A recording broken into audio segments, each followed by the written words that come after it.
sound from the guitar is extremely unique.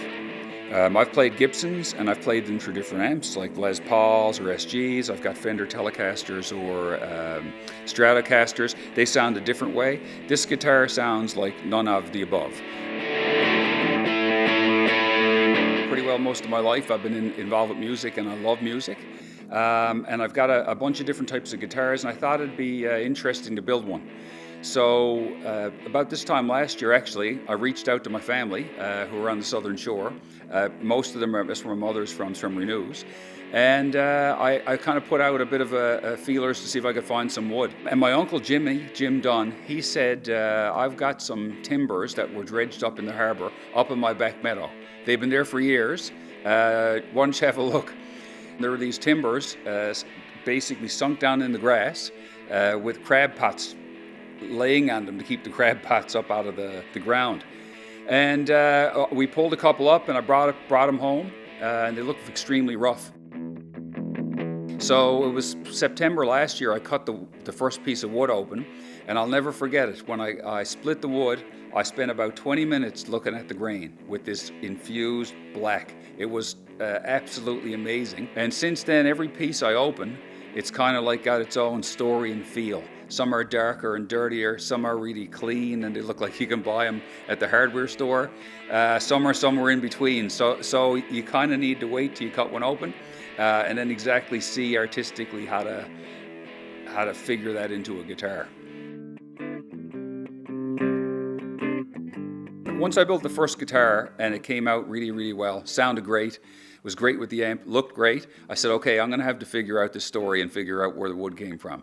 So the first step was I talked to some people who do dendrochronology, which is the study of wood, and they said, we can help you, but the best thing to do first is to get some of the wood carbon dated. So I reached out to the University of Ottawa. They have a carbon dating lab, and when the sample came back, the high probability date was 1661. So it's give or take some years, of course, but mid-1600s is what we're talking about. And I was absolutely floored. I couldn't believe how old the wood was. It's absolutely amazing.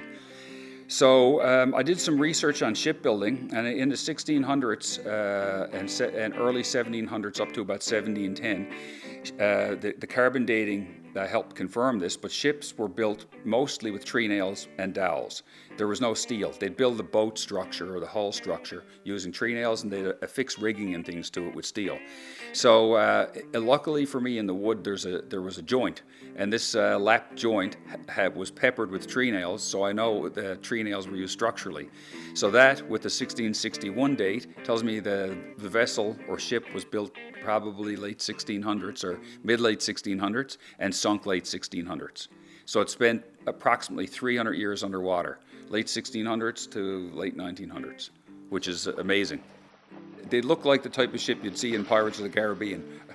Around that type of galleon type. Some are bigger, some are smaller, 2 to 3 masts, but generally that was the construction that you'd see at that time. Will I ever identify the ship? Probably not. It's going to be really, really difficult to find that out.